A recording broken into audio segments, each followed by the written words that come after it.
Live from Joe's mom's basement, it's a special edition of the Stacking Benjamin Show.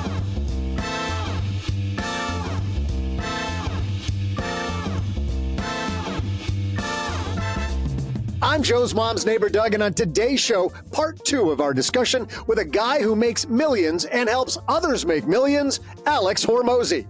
On Wednesday, we built the foundation, and today we'll share more tactics to build your income in 2025. And now, 2 guys who are honed in and ready to help you stack more Benjamins. It's Joe and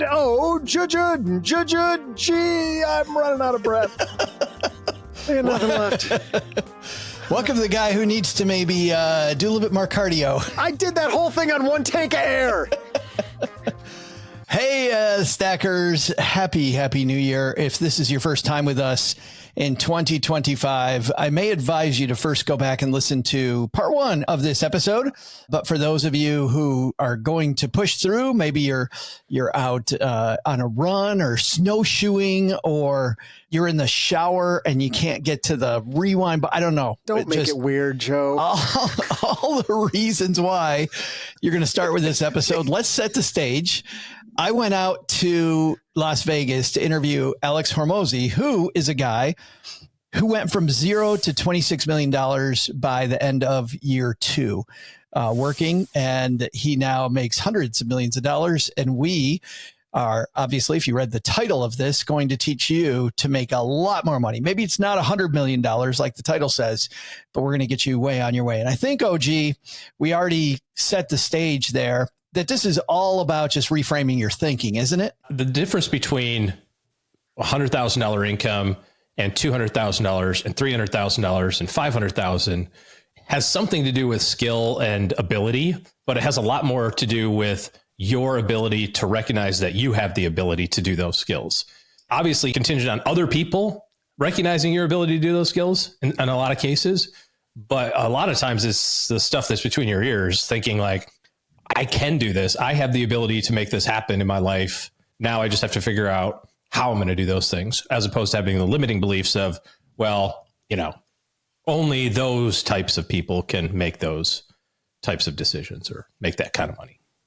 And some of the highlights from the first half of this episode to me are this idea of skill stacking by thinking to yourself, what are the skills that I'm going to need to succeed, and going and getting them. Really, OG, setting up your own curriculum. Don't wait for your boss to do it. Don't wait for the universe to do it. Spend a little bit of money. And what did he call it? The S and me versus the S and P. Sure, you want to invest in the S&P 500 as you're throwing off money, but you certainly want with your career to invest in S and me. You're the only thing that can have exponential returns. The market is going to have great returns. If you invest your money, you're going to get 10%. That's what we know the S&P to return over history. So that's great, but that's not 100x or 100 times returns or 10x or 100x or whatever. The 100x, 10x, big giant leaps are going to happen from the stuff that you do.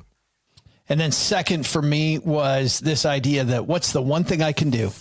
What's the one thing that will eliminate 5 other things that are suboptimal? Mm-hmm. If I can simplify my life, then I'm constantly just working on this one thing that makes my life easier. I think that is a huge piece.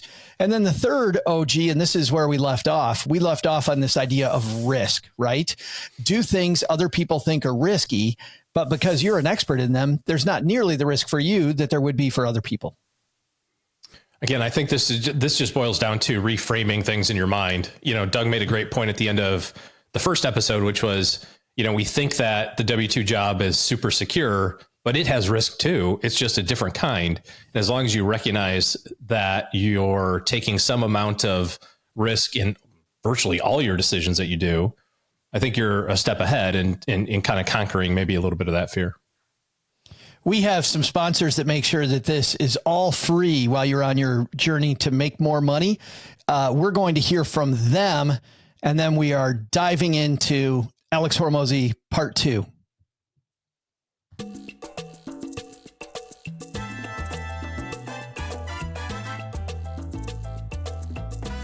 For those of you that missed part 1, I previously interviewed Alex, And what we're doing today is parsing this interview because it's so dense with good stuff. Alex also has a tendency to speak to entrepreneurs because that is his core audience. However, this all applies to people working a 9-to-5 job as much as it applies to entrepreneurs. That's why OG and I are going out to my previously recorded interview in Las Vegas and then pausing it, and we're breaking it down for you so that you can see how, even though you might think this doesn't apply to you at first, 95% of this, I think, applies to all of us if you're looking to increase your income. All right, let's go back out to Las Vegas and me and Alex Hormozi. We did a story back in the fall of last year, looking at a wonderful piece where the person that wrote it said, we all look at risk in our investment portfolio, but we don't look at risk through the lens of our career, which is exactly what you're saying. I'm very comfortable in my 9-to-5 job, making $60,000 a year. I wonder why I don't have any money. And it's because my damn stocks and my 401k aren't going up, right? Yeah. When the truth is you should probably be out there learning negotiation. And right now you're probably paying $1 million a year in ignorance debt. Yeah. It's the debt that you pay to the universe for not knowing. I love that tough love messaging, kind of the Gordon Ramsay. Like, just sometimes we need it though. I said, seriously, here at the start of the year, like, I love having those people in my corner, which actually that's a good pivot, Alex, because we spoke to Seth Godin back in October. And I asked Seth about mentorship, and you've talked before in your books that I've read that you've had mentors. Sure. Seth gave me a really surprising answer. He goes, mentorship is tough because there's not much in it for the mentor, right? Is it much more about finding coaches and, to your point, paying them through the curriculum? Or is there a way to find mentors that maybe the great Seth Godin doesn't know? Oh, it's tough. Okay, so I'm going to split this into two parts. So one, if you have nothing, then you usually have nothing to offer. So go save up your shekels and then pay somebody to learn stuff. Meaning you've got nothing to trade. I'm just going to Alex and going, hey man, can I learn from you? Yeah, I had a guy, I get stopped a lot and people are like, hey, let me take your coffee for you. And I was like, well, that surprises me. No, I'm kidding. I have 4 executive assistants who are all incredibly capable, right? I have people to take my coffee for me that aren't going to then think, I got you a coffee, teach me. Right. So that values my time at $3. No. And I understand that the person who says that, the reason they say that is because they don't understand the value of time and they don't understand value exchange to begin with, which is why they're poor to start with, right? So I get that. But yes, you save up your shekels and then you buy skills. And when I say that, I'm a huge believer in one-on-one tutoring. When I needed to learn Facebook ads at a more advanced level, I went to an agency owner and I said, hey, can you do the ads for me? And he said, no. And I said, okay, he said a lot of money and I couldn't afford it at the time. So I said, well, how about I'll just pay you hourly to teach me. He's like, well, I don't sell my time. And I said, well, it's America. Everybody sells their time. I said, just tell me how much. And so he said $750 an hour. And so it's a huge amount for me, right? And so I said, okay. And so I recorded everything. And I said, the only deal is that you can't touch the keyboard. But wait a minute, can I stop you right there? The key thing here is that you didn't take no for an answer, because I feel like a lot of the time he goes, hey, this huge amount of money. And what do 95% of us do, Alex? Oh no. We walk out of the room, I can't do it. Yeah. It's somebody else's fault. One of my favorite questions to ask when you want something is, what would it take? Because it assumes yes. What would it take? I won't let you marry my daughter. What would it take? What do I have to do? Because then they give you an equation, then you can just solve it. And it's probably my number one strategy for negotiation too. When you go in and ask for the raise, don't say I would like to make $180,000. Say, what would it take for me to make $180 grand a year here? What would I have to do? And then you can make the assessment of whatever the equation they give you. If you think that's reasonable, or you can do it. And so to the caveat of spending money on tutors, coaching, whatever, I'm a huge advocate. I'm a product of that. On the other hand, with the mentorship thing, I've had very few unpaid mentors. I have had people who spotted me as a rising star and wanted to develop a relationship with me because they thought I would get at their level or pass them. That's honestly what's happened in my life. And I think that the piece that people miss is they try and go to Elon Musk and say, hey, can you mentor me for free? He's 100 levels above you. Try and go to a local business owner who's 1 or 2 levels ahead of you, and then ask there you can provide more value to them. That guy might be able to say, sure, you can take my coffee, right? Because he doesn't have anybody to take his coffee. So he does have a deficiency that low skill labor will solve. But the higher up you go, the higher you have to trade skilled labor and higher skilled labor in order to get your foot in the door. I want to stop him right there because I think this is a really important concept, OG. And how many times have you been asked for mentorship? I've been asked for mentorship by somebody who wants to, quote, get you coffee or just wants to pick your brain for a moment, wants to when you're at an industry conference, wants to go out to dinner. There's a person I know that just wants to go to dinner and then pepper me with questions about how I can make her life easier. Which truly, I'm not a quid pro quo kind of person, but I'm busy. Alex is busy. Right. You've got these things that you're working on. Like, that's why Seth Godin said that mentorship there's nothing in it for the mentor. I think it's kind of interesting. Yeah. Doug's going to jump in here too, because he's got some experience there. But I think that the further up the food chain that you go, the more you have to recognize that the time that you have has to be used on ultra productive activities. And part of the problem, I don't even know that it's a problem, but one of the things that I think you face, Joe, one of the things that I face is when people ask you for help, which is basically what they're saying, right? In some roundabout way, could you help me do this thing? Could you help me be better at this thing that I suck at? I think if you've got a little bit of heart, you want to help, right? And you're like, I can probably do a little time, and you feel somewhat obligated to do that. And what I heard him say was, no, get out of my way. I have people for this.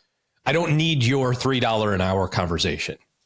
And very ungracefully, and I'm sure he's okay with that, saying, I'm 100 levels above you, like his example of Elon Musk. Right. And so I think can we stop right there for a second with Elon Musk too? Because the other thing that strikes me is, if you're asking Hormozi for help, the reason why you and I are parsing this episode is because so much of it seems so dense and seems like it wouldn't help you. That idea with the guy who's a level or two ahead of you, or the woman who's a level or two ahead of you, they will be able to help you because you're going to make a connection because they're closer to doing the stuff that you're doing now.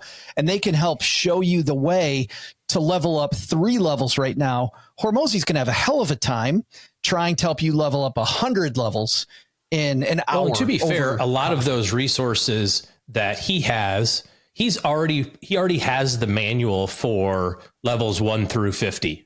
Right? It's his book, it's his ebook, it's his course. It's, there's ways to interact with his thinking that doesn't require buying him coffee. Same thing with Elon Musk. And frankly, the same thing at any level. Honestly, I have a group. I'm thinking about this in the context of the group of friends that are business owners, firm owners like us. And there's some people that are a little bit ahead of us. There's people that are a lot a bit ahead of us. There's people that are, there's 8 of us together, right? And we're all good friends, but we're all in different stages, in terms of our business and in terms of our growth plan and what we want to do and that sort of thing. But I think that is a fair mutual exchange of ideas and conversation because we're all striving for the same thing. And some people are a little ahead and behind in different areas. Whereas if I did hey, Joe, I'm starting a podcast. Can you help me? You're like, that's so broad based. I don't even know where to start. Like, do you need help picking technology? Do you need help picking a theme? Do you need help finding an editor? Do you need help scripting? Like, I don't know where you are. But if we're in a room with podcasters who've been doing it 5 or 10 years, we're all we're not at the same level, but we're all kind of been there, done that a little bit. Well, we also may be ahead of each other in different aspects. I might be better than them at creation. They might be better at marketing. Yeah, exactly.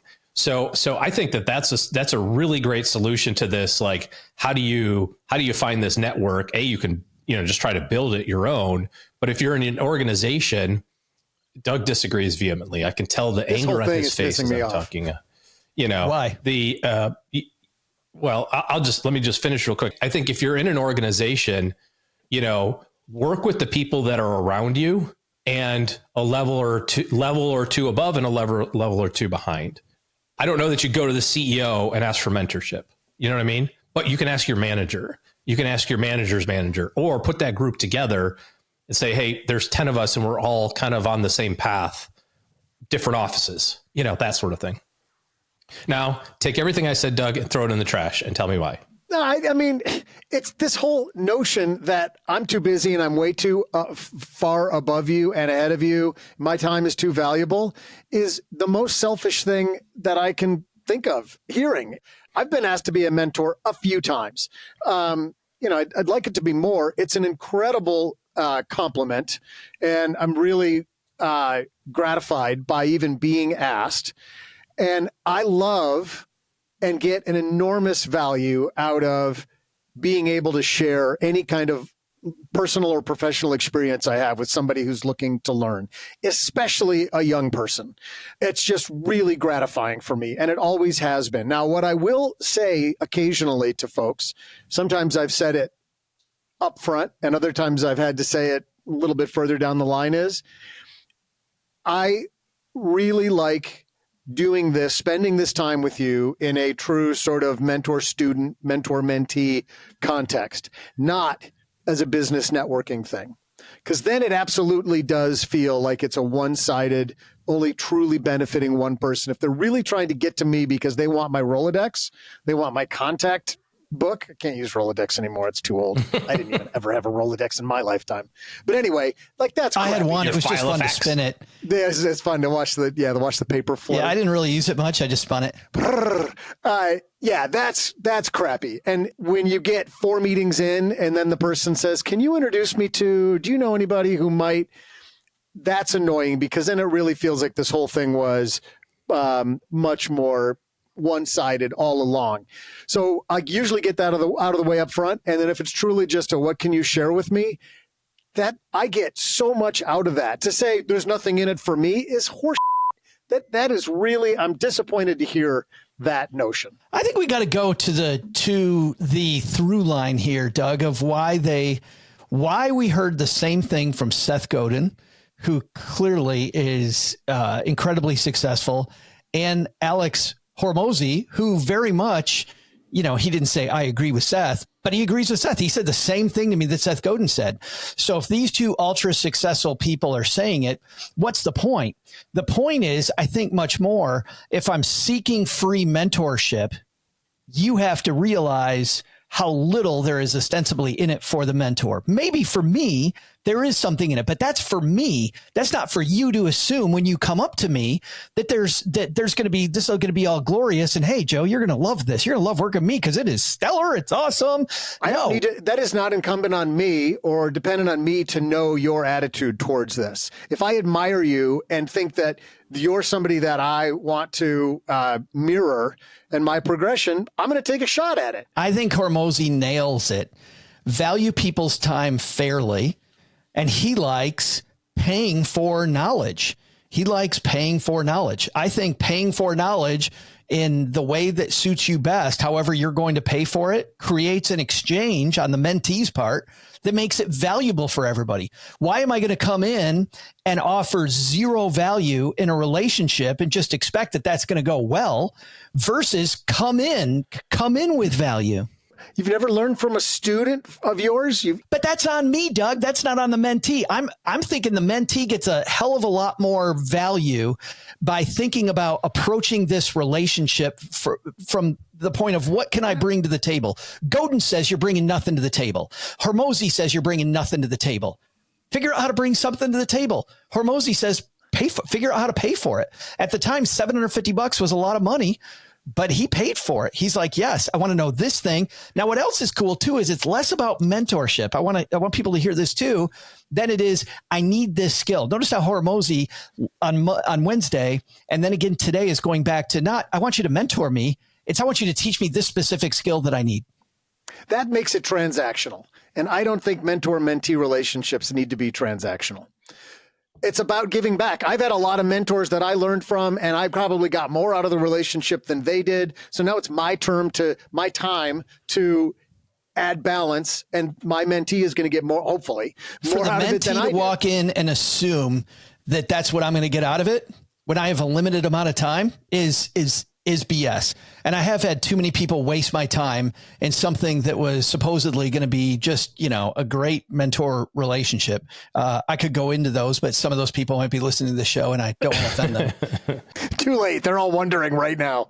I'm sorry, Joe, for the 10th time. I'm sorry that I asked you to mentor me. You don't have to out me like that. I think it's okay for it to be transactional. I also respect the fact that Seth Godin and Alex Hormozi are at a profoundly different level than I am or Joe or even Doug is in terms of professional status, so to speak. That doesn't mean that, what you guys offer are any better or worse for different people. But I do respect the idea that if he just said, oh yeah, it is about giving back, like his inbox would be so overwhelmed with, like, he has to set some value on that, some amount. There's just not enough hours in the day to help everybody. But if you don't have the $750 an hour and you still need this skill, there's platforms for this that you can like get all of these knowledge things or all of these resources, something as simple as masterclass, which is, I don't even know how much it is now, $100 a year, or $200 a year. And you can pick through, here are the things that I want to learn about. And they're constantly updating, so it doesn't have to be like an all or nothing value proposition. I either get Alex Hormozi or I'm screwed. I either get Bob Iger to teach me about leadership or I'm screwed. There's a middle ground. You can buy his book. I've got Alex's book right here on my desk. You can watch the podcast episode. You can, use the platform like Masterclass or Skillshare or whatever the case may be, and have some sort of combo plan along the way, which makes it a little bit easier. But the thing is, you can't just show up to Masterclass and hit play. You have to go, I need to learn how to X. And then who's the person? How do I get them? Okay, I can't afford Hormozi because he's a freaking $1 million an hour. I can afford Doug because he's $1 an hour. That's before discounts. And you got to figure out like where that skill is, who has it, how do I get it? And sometimes the answer is I get it digitally. Sometimes I show up at Doug's house and say, hey, how you're really good at this.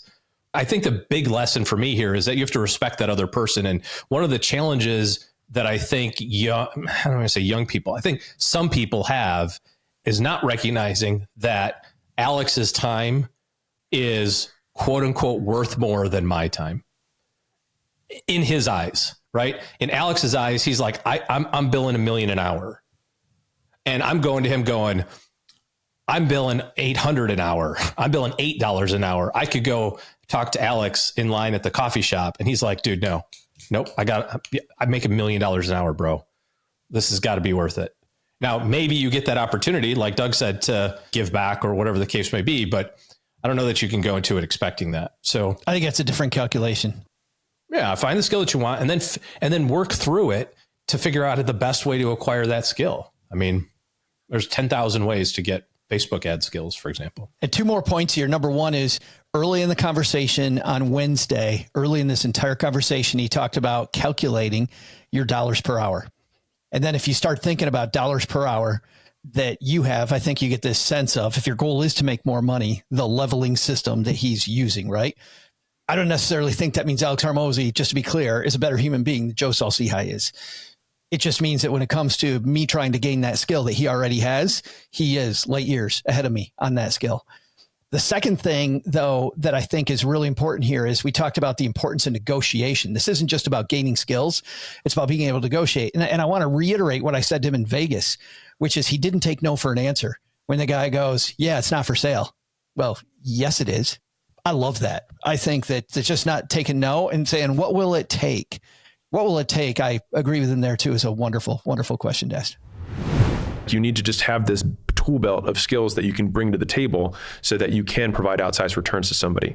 I think the next step then would be to realize that relationship from the beginning is not meant to be permanent. No. Like you learn what you can in 6 hours, 6 weeks, whatever it is, and you need to move on.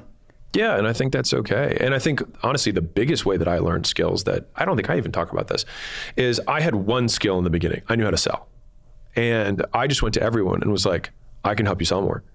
And so I joined a network way back in the day with like 100 entrepreneurs in it.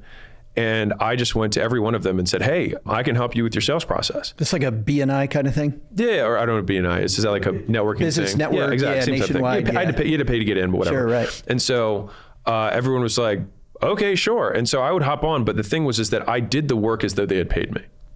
And so I thought, okay, if this person paid me $10,000 or $20,000 to make a super comprehensive sales plan and improvement for them, what would I do? Right. And so I did that level of work, and I would work for, I'd work for 3 hours, 5 hours, a whole day, so that when I talked to them for 30 minutes, they're like, holy crap, I can't believe this guy did this. And then at the end of the call, they would say something like, dude, this is way too much. I can't believe you did. Like, what can I do for you? Dude, like, and I'd be like, you know how to run Facebook ads. Show me that. Come right? to the table with Yes. something. Right. And so and the thing is like, I didn't trade it. I gave it. And then if they asked, then I was like, actually, if you could show me to build a landing page. And I didn't know how to build a webinar. There was a lady in the thing that knew how to build webinars, and I helped her with their sales team. And then I was like, can you help me build a webinar? And she said, sure. And then there was another guy who was really good at email. And I was like, I don't know how to send email. I was like, but I can help you with your sales. So I did the sales. And so barter, I think, is wildly underutilized. And so I learned so many skills from that network because I just looked at everybody there and I was like, what does everyone here have that I don't? And so I just went shopping. And I just shopped via barter. And I think this is so underused because everyone's afraid of, what if I give them something and they don't give anything back? Great, you just help somebody. And what I like to do is, like, I'm a collector of IOUs.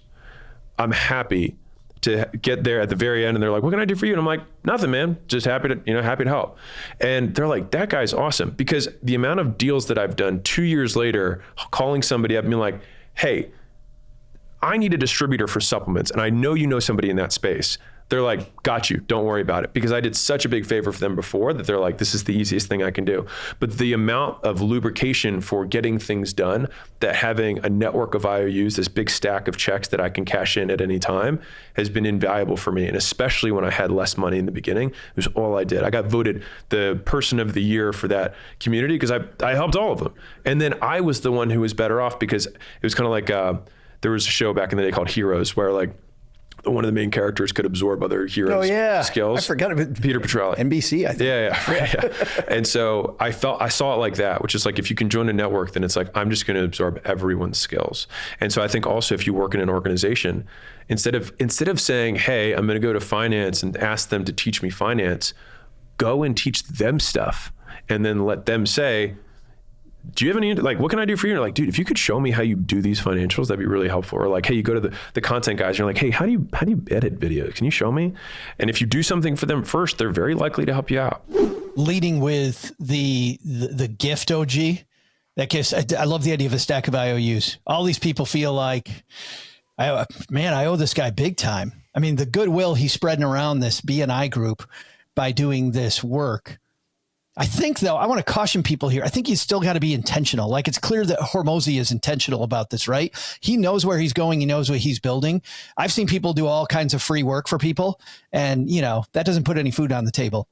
But if you clearly have a mission where I'm doing this to receive this skill in the future, then I think that makes a ton of sense.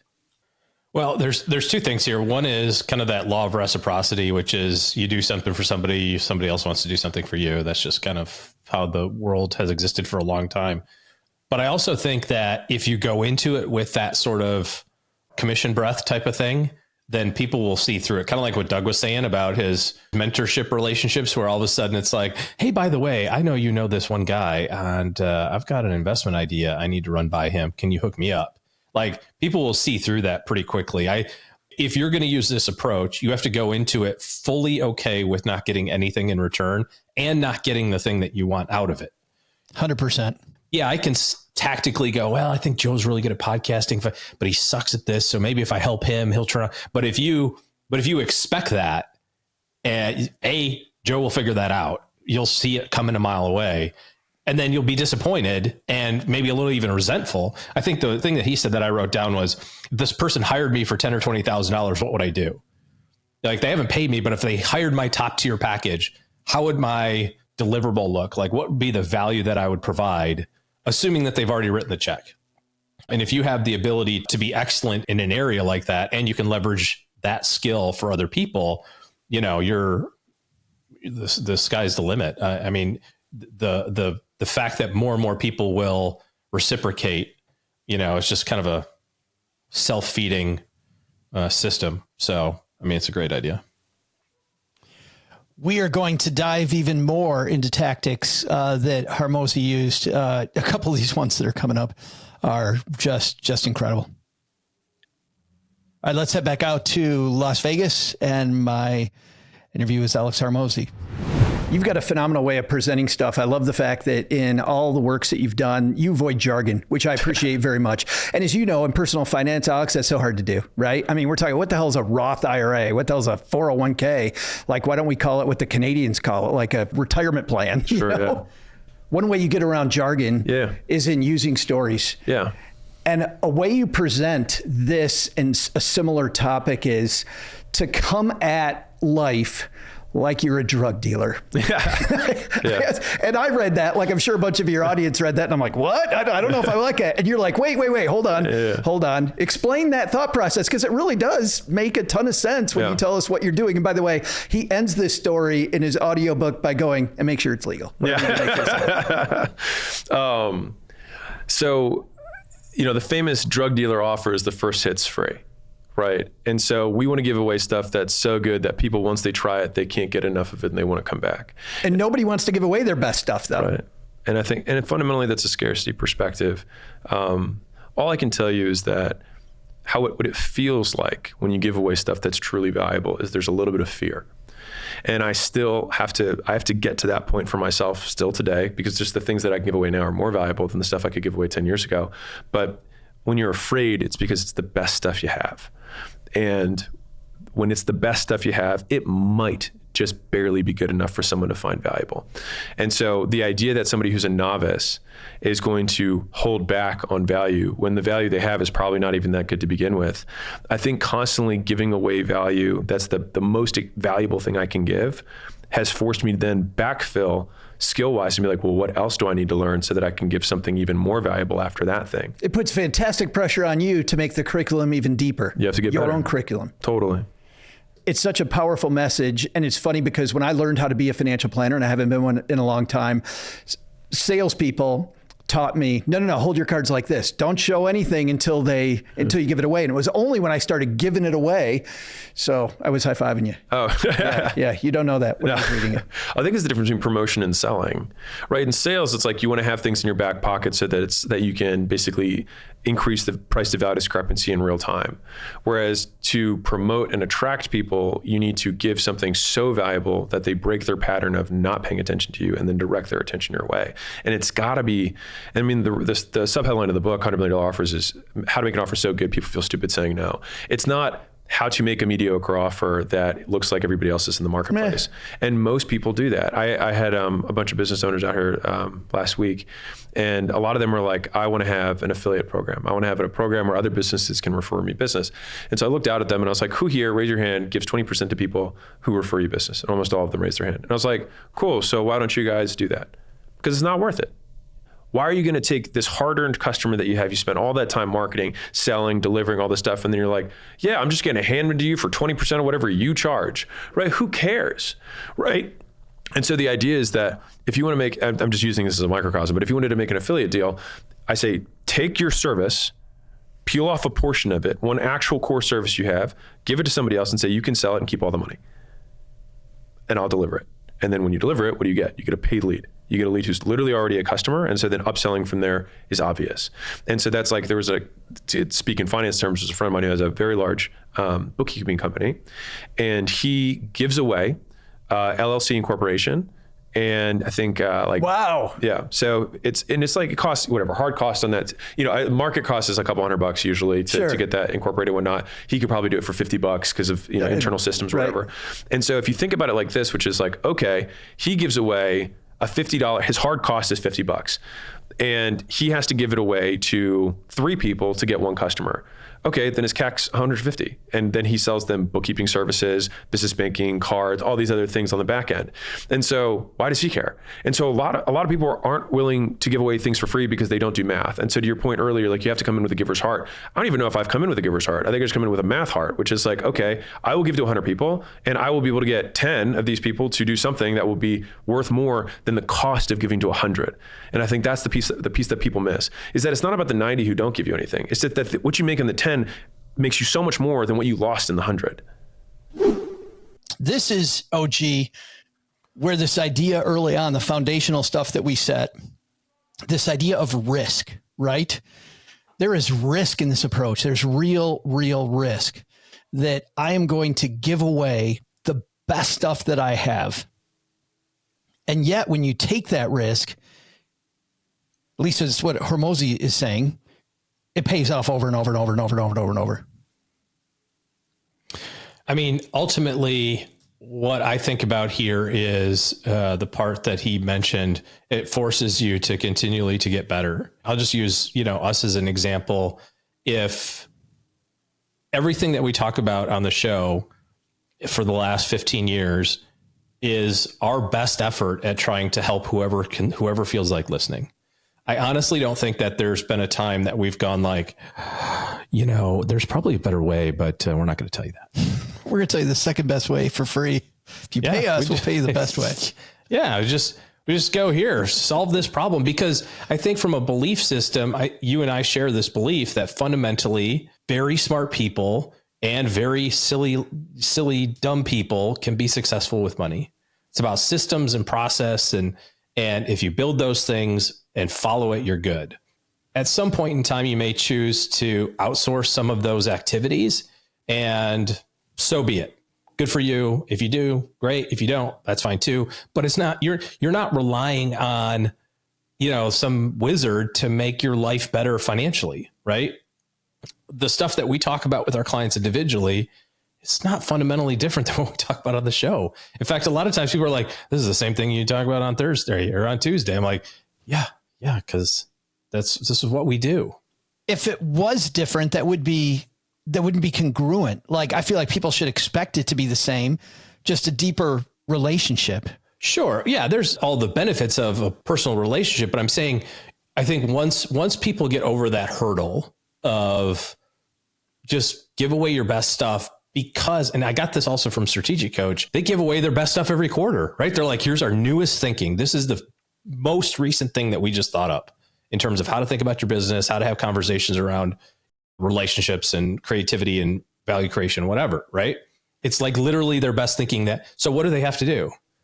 The next quarter, they have to go, we got to think up new stuff. Dan writes books every quarter and goes, here's what I'm thinking about. You could take all those books and implement them all. Just do what's in the book. Or you can have a cohort of people that go through it with you. That's a different type of relationship. That doesn't make going to coach better or reading the books by yourself better. It's just, what's better for you in terms of where you're learning and, what you're working on in your life. So I don't know. I think that the abundance mindset of there's plenty of people to help if you're in a helping business. And honestly, I think anybody anywhere can basically say, I help people blank, right? Like, I help people get coffee. I help people solve their money problems. I help people, solve their health problems. Like, whatever is going on, you're helping people. And if you can figure out a way to give a bunch of that stuff to the DIYers of the world's better for it. Let's talk about this in the 9-to-5 business world, because in this particular instance, he decided he's been good about sometimes giving us 9-to-5 examples. And this one, I don't think he was. I think he very much was talking to entrepreneurs and talking about, establishing this as an entrepreneur, how he helped other entrepreneurs. Let's put this back into 9-to-5 terminology, which I think is hugely important. The key here is, I think, long-term and not so obvious, because when I was with American Express, you would see people that would suck up to the boss, that were just always the takers, were always the people that, they weren't really performing as much as they were just putting on window dressing to be the cool kid so they could get the next promotion, the next raise. What Hormozi's talking about is, if you give away stuff to the people around you, and you are that dig in, and I'm the expert, and I'm giving your department something that I don't have to give you from my department. I don't really have to, but I'm going to help you out with that heart of a giver. All of a sudden, you're going to have more people come to you. More people are coming to you. And then that rise, which Tom Peters always talks about in his management books, is then, instead of being promoted from up top, there's a groundswell of people that are promoting you. You're getting promoted because everybody around you freaking loves working with you. Yeah. Well, one of the challenging concepts to get your brain around is how can you be a leader when you're not in a leadership role? Or how do you, if you are in a leadership role, how do you elevate yourself to the next leader? And you just said it, Joe. If you're that person who becomes a go-to because either you're willing to put in the effort, at least initially, at some point you'll start gaining knowledge so that you become the go-to person, not only because of the effort, but also because of the knowledge. It doesn't matter if you're getting a paycheck from somebody else or through your own entrepreneurial efforts. The way to go about it is exactly the same. It's easier, frankly, in a corporate environment because you've got your networking group built in. You didn't have to pay to go to a ballroom at a Hilton in Louisville. Right, that he pays to be a part of the group. Right. Your networking group is there for you, and it's just a matter of you over lunch or walking down the hallway saying, hey, I hear you're working on a pitch for, such and such a client. Can I help you out with that in any way? I'm pretty good at visual stuff, or I'm pretty good at, boiling a message down to the fewest possible, whatever you think your skill is. Sooner or later, they're going to be like, yeah, man, I'll take the help. This thing's due Monday morning. Yeah. And who's going to be the go-to person the next time, Doug? Right. The next time after I helped you, when you're in a meeting then with your boss, you're going, oh yeah, Joe. Oh, Joe, you need to bring Joe in on this project, man. You should see how I rocked the last project. Well, that's the other, I'm not sure if this is what you just said or not, but another side benefit is if you can say it without being slimy, you can say when you're talking to your boss, I was helping out Steve with the pitch for, AC Delco, and he'll be like, wait, what were you working on? I mean, you got to be delicate about that. You don't want to be up, too self-congratulatory, but just letting other people know that. So you probably know this, but Steve sucks. So I got involved in it and fixed it. I saved his ass. Yeah. I looked at that. God, you were part of that? I looked at that work. God, I had to spend the whole weekend getting that thing right. I'm so great. I mean, remember the goal here. Well, the goal here is to be the go-to guy or woman, and nobody wants that woman who's just the self-congratulatory. Hey, right? Solve problems for people, and the more that you can solve problems for people that are not immediately in your sphere, the better your name recognition is. If you're just the guy who solves problems, people like to have problems solved. And remember, Alex said this was about negotiation, right? So we're stacking skills. At the beginning, we don't have many skills. So he's taking the one skill that he has and he's selling it like a drug dealer. The first hit's free. That forces him to be better and better so that he can get the paying gigs later and then be better than what he gave away for free later. So he's consistently working to be better. And then that becomes his negotiating, either implicit or explicit. This is his negotiation lever. This is, even though there's no explicit negotiation that I'm negotiating with Doug to get his work, I'm putting it out there that I'm really good at this. I'm showing him my work ahead of time. And then Doug comes to me. This still is negotiation, even though there's no explicit, he and I sitting at a table chatting about this. I did it a little bit differently than what he was talking about. I would create the first problem for free and then come in to help fix it also for free. You want to talk about a self-perpetuating business model. Somebody F this up. I don't know who. Firefighting and fire starting. Yes. By neighbor Doug. It's the circle of life. Yeah. All right. Back to Las Vegas. What's funny about that too is that people get to see his process. If he's selling the LLC, they get to work with him for free. They get to see a little microcosm of how he works. They get comfortable with that. It means he's got to have a good process. You fired up a lot of people today, Alex, which means that I can see people here on January 1st going, 2025 is going to be different. Maybe it's a year that I say no to some of the crappy stuff. Maybe I go and I figure out what my next step is. But and I know what's going to happen next. They're going to go talk to their family and they're going to go, I got this great idea. Yeah. And your family, they want to help. They want to be comfortable. They want to be on your team, but they hear this. This sounds crazy to your family members. How do our entrepreneurs, our budding entrepreneurs, present to their family? You know what? I'm going to be taking a risk on myself. And by the way, I said entrepreneurs in this, and before he answers, I want to define this a little wider, because I remember at American Express, I got this offer, And it was that I was going to get to help train people. And I remember talking to my dad about this. I'm like, I'm going to get to go train people. He goes, great. That sounds great, Joe. Congratulations. That's a promotion. I go, well, yeah. He goes, how much more does it pay? I said, 0. And he goes, that sounds dumb. You don't work that way. I go, no. I'm going to go into like 20 meetings a week instead of 10. And I'm going to learn so much. Now, on one hand, was I being taken advantage of? Maybe.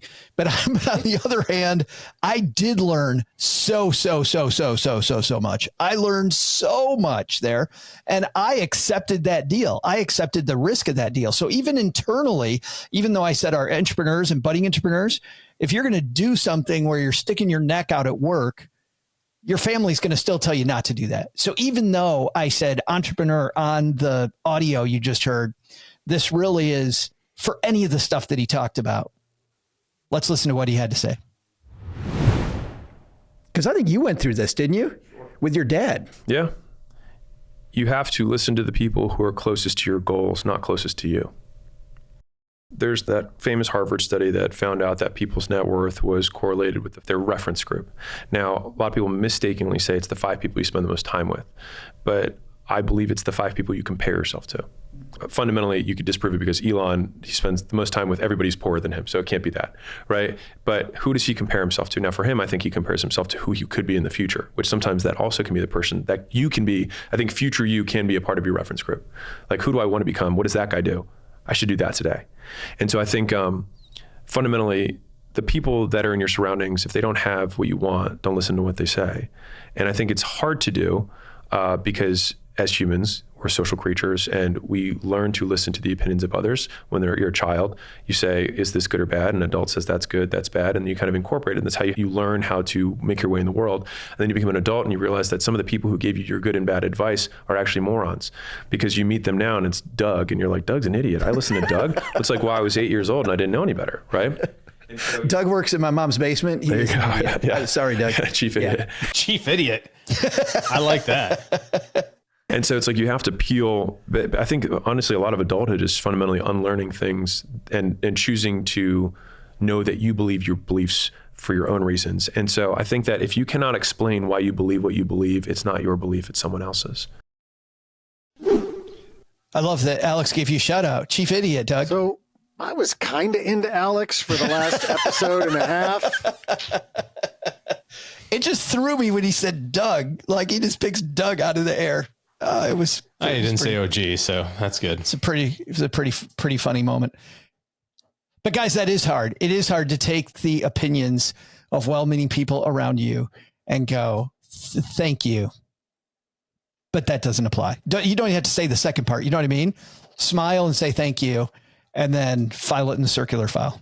I would say that it's equally as challenging to take the advice / opinions of the people that are at the goals that you're at, because it fundamentally requires you to have a leap of faith that you might not have yet. You know, like he said, you have $950,000 of stupid tax or whatever he called it, you know, that you're paying to the universe for not making $1 million.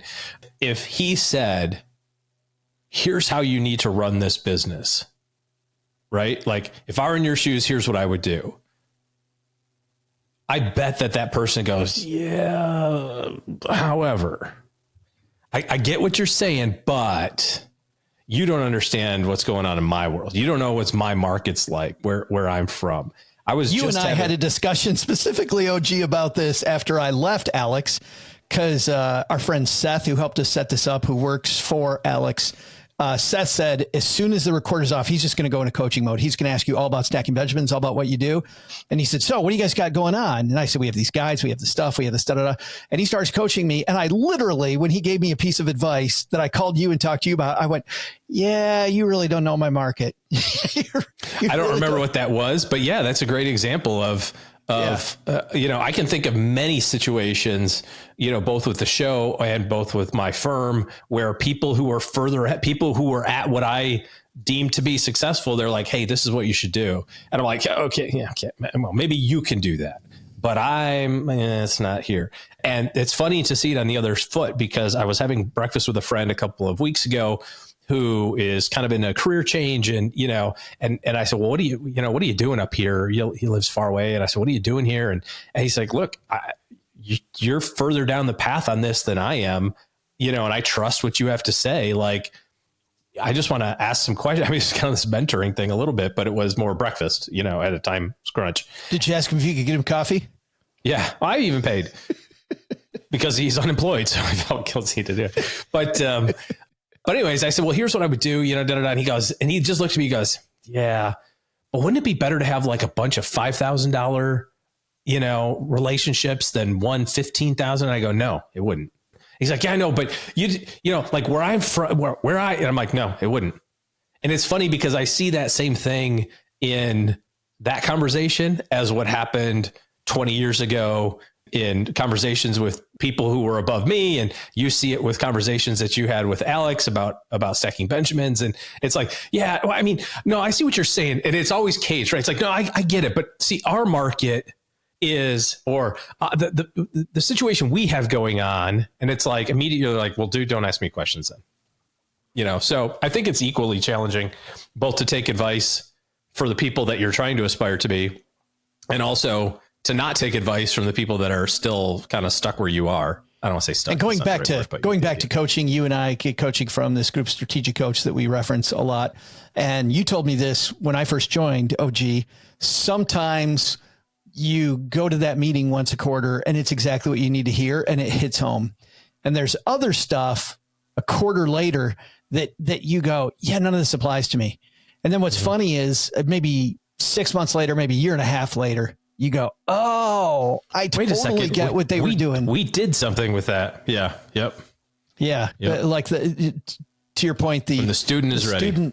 The student needs to be ready. Yeah. Let's go back to Alex. I'd like to borrow a question from Tim Ferriss, because I was curious about this as a guy that has really enjoyed your books. What books do you give to other people? What books do you tell people to read more than any others? I don't.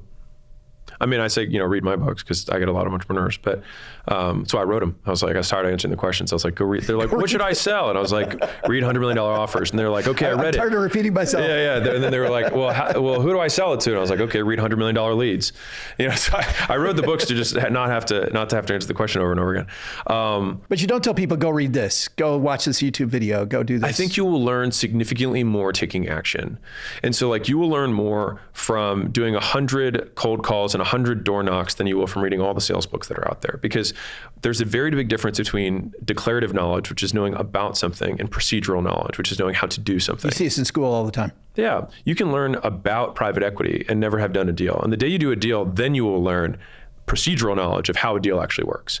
And so I would beware of the people that you follow to make sure that they don't just have declarative knowledge. They can talk about stuff, but that they have procedural knowledge, which is that they've actually done it. And if you wish to have the latter, which I wish for you, then the only way that you can learn procedural knowledge is by doing it. And some things you can't learn without going through the fire. My son learned this. He owns 14 rental houses. He's 29 years old. And he was very certain after he read some of the Bigger Pockets books that he knew exactly how to buy a house. And he will tell you now that he didn't know he knew nothing about how to get the deal done. And I bet that was the same for you. Your first deal was probably a hell of a lot harder than any deal you did since. Yeah. I mean, really, I just think about the first sale, But yeah, the first everything. And so my encouragement would be to get the first one out of the way. I want to stop right there, OG, because that's a huge point. No matter what you try to do, you're going to suck.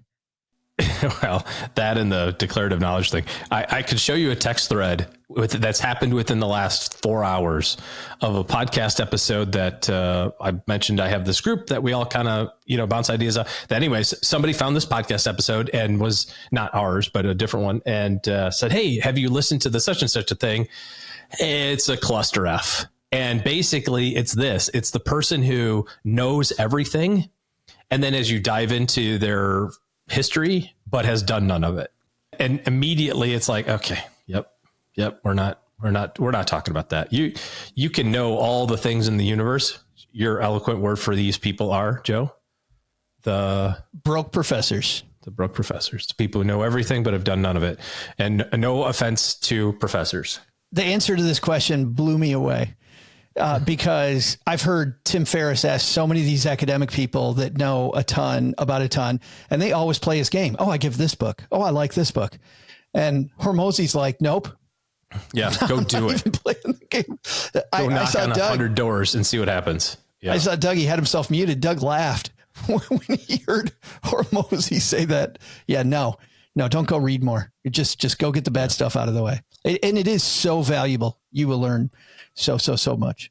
Joe, that was one of the things I remember learning from you in the early days of this podcast was your willingness to deliberately scrape your nose on the pavement as you were falling down, failing. Like, we're going to do this, but we're going to do it now because we know we're going to suck, and I want to get the suck out of the way right now so that we'll be better, faster as our audience is building. If there was one thing I regret, it was waiting because I thought we'd suck.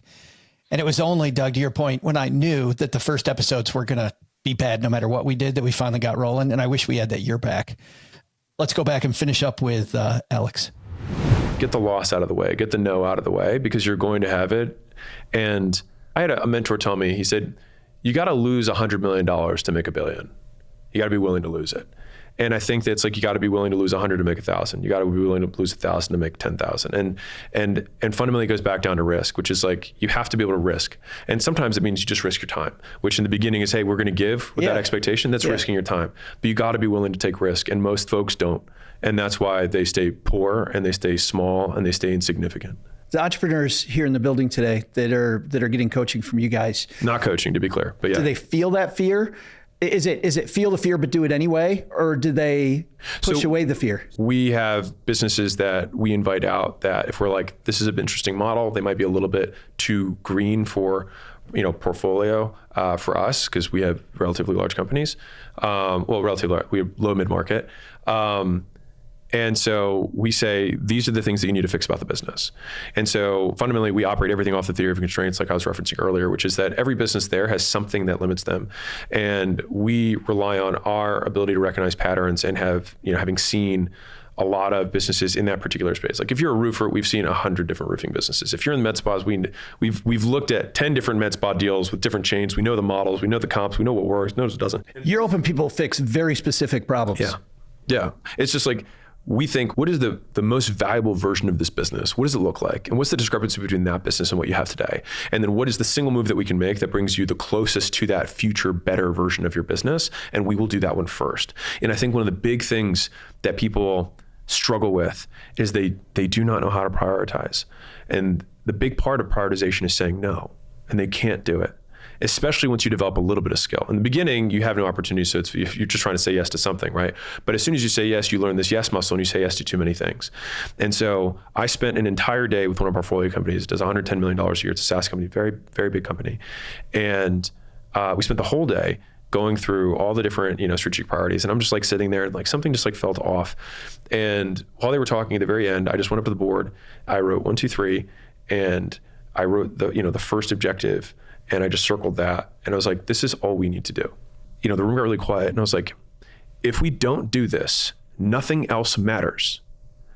And I spend a crazy amount of time trying to think about like, what is that one thing? Because if you can get really clear on that one thing, then you can do something that makes every one of your other goals relevant. And that was like for me in 2020 or 2019 when I started making content, it was like, if I just build a big brand in business, nothing else will matter. And there is a one thing for you in your business or your career that if you just did this one thing, it would make everything else irrelevant. And I would just encourage people to just get really clear on that one thing and then basically do nothing else. Because I define focus as the quantity and quality of things that you say no to. And so if you think of the hypothetically most focused person on earth, they would do nothing but one thing. They wouldn't eat, they wouldn't sleep. They would, and obviously you run into, okay, well, you need to eat, you need to sleep. Okay, fine, you get those two. But again, we're just talking hypothetical. I'm not saying this isn't a prescription. I'm just saying it's hypothetical. If that person only played Diablo 4, that's all they did. They are focused. If all that guy did was sales, that guy is focused. And so a lot of people want to be focused and they want to be patient. They don't know how to do that. And so you stay focused by doing one thing and saying no to everything else. And you stay patient by figuring out what to do in the meantime between now and when you think your goals will happen. And so just understanding that like patience is just figuring out what to do in the meantime. I know he goes back to the one thing that he referenced earlier, but this time in context, where now I think here at the end of the season, you can see the bridge between all of these. Patience, doing more, but doing just the right things, setting yourself this cadence, finding that one thing to do, staying focused, saying no to everything else. Now I think people can see this framework is way more simple that he's working off of, I think, than people thought at the beginning of this on Wednesday. The more that you can simplify, I'm a simplifier. That's kind of my, thinking anyways, but the more that you can get that all the stuff that you're doing in a particular thing to the easiest thing to do that has the biggest impact. It doesn't mean it's going to be easy. I didn't say an easy thing. I said the easiest thing to do with the biggest impact. Better off your life is going to be, whether it's something business related or if it's health related. I mean, there's 10,000 different ways to diet, right? Or you could just say, I'm not going to eat any bread. If I don't eat any white carbohydrates, like what does that do? It eliminates its calorie restriction. It helps your glucose. You know what I mean? It does all of those things without having to keep track of it by going, I'm not eating rice, potatoes, or bread. It also makes you hate life. Well, if you like those things, it could, but I want a life worth living. If you value your life, you probably will eat less of it, but you get the idea. It's we stress about, we build these business plans, or we build this career path, or we build the financial plan, or we do all these things, and they have 75 different pieces to it. And it's I appreciate his simplifier mindset of, okay, just go on the whiteboard and circle the one damn thing. Just do that. And then, in a year from now, do something different, but do that thing for the next 12 months and see how you feel. Not even that, OG. If you're having trouble finding out what it is, put up those 10 things you're doing now and say, what's the one action I'm missing that's right in front of me that will eliminate these? Yeah. Is there some way that I can have a domino that makes this whole thing I'm trying to accomplish easier by doing just the one thing? Pretty well. Okay, that dude's a pretty smart guy. We could have him back. I'd allow it. Let's finish it up with Alex here. You've this set of three things. I want to end our time together on these three. The first one is exactly what you just said. So nice job leading me right. We've been doing that all the time. Yeah, right. By the way, I can take all my questions here and just throw them because we've had a great interaction. I've gotten to 3 of these, but this has been way better. The other two, though, you say number one, focus, do one thing, which is clearly, I think, a great thing for us to think about in 2025. The second one you say is hire good people. And earlier you were talking about constraints. For my focus, I'm assuming I should focus, Alex, for my own time, not on something that I'm mediocre at, probably what I'm badass at that nobody else is good at. Does that mean I hire somebody then to take care of the constraints? Because your second thing that you write about is hire good people. Yeah. So I think, the unsexy answer is it depends. So if the constraint is people, that would be one thing. The constraint could be a skill, which is that's something that you can go get. And then that becomes the constraint.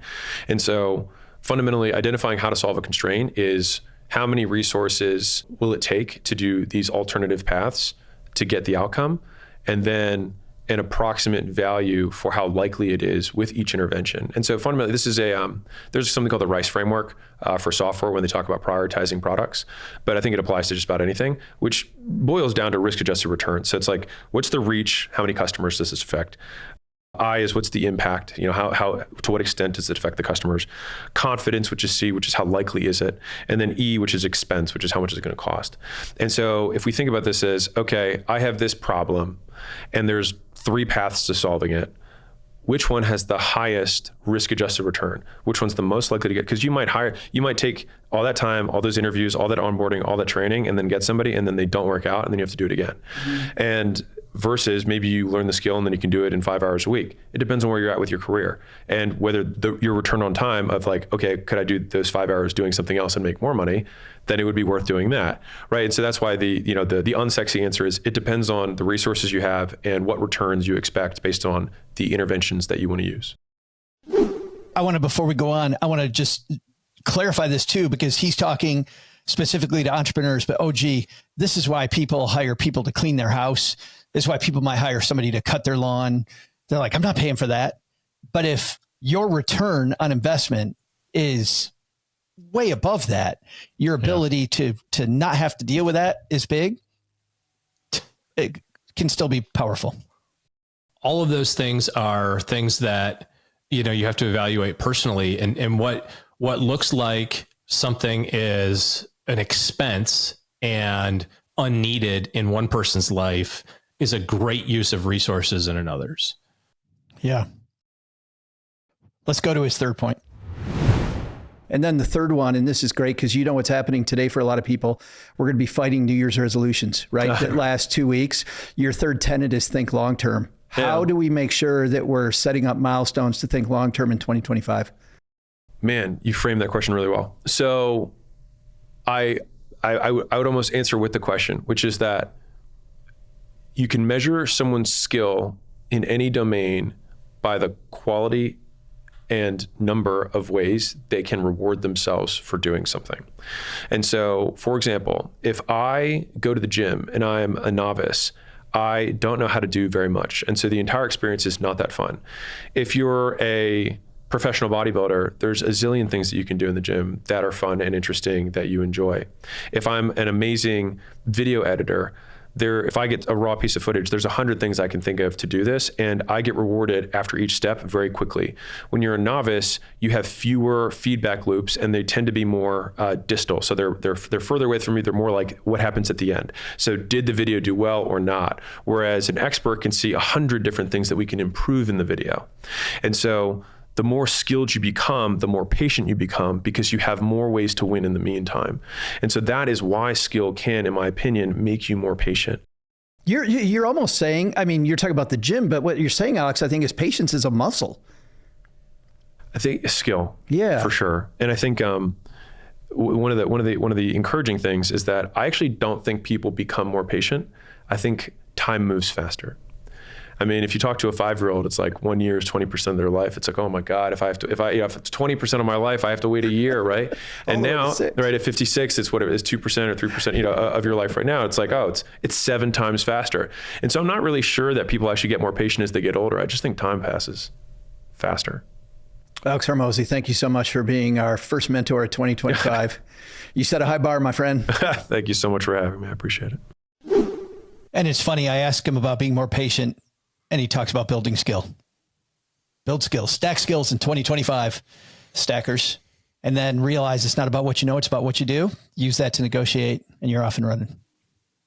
Big thanks to Mr. Hormozi. I know that Doug's going to say this later, but big thanks to him because, hopefully people have notepads as full as yours of mine today. Yeah, I'm on page 4. So, so far so good on the remarkable tablet. Yeah. So 97 days left of the trial, and sounds like it's going pretty well. So far, so good.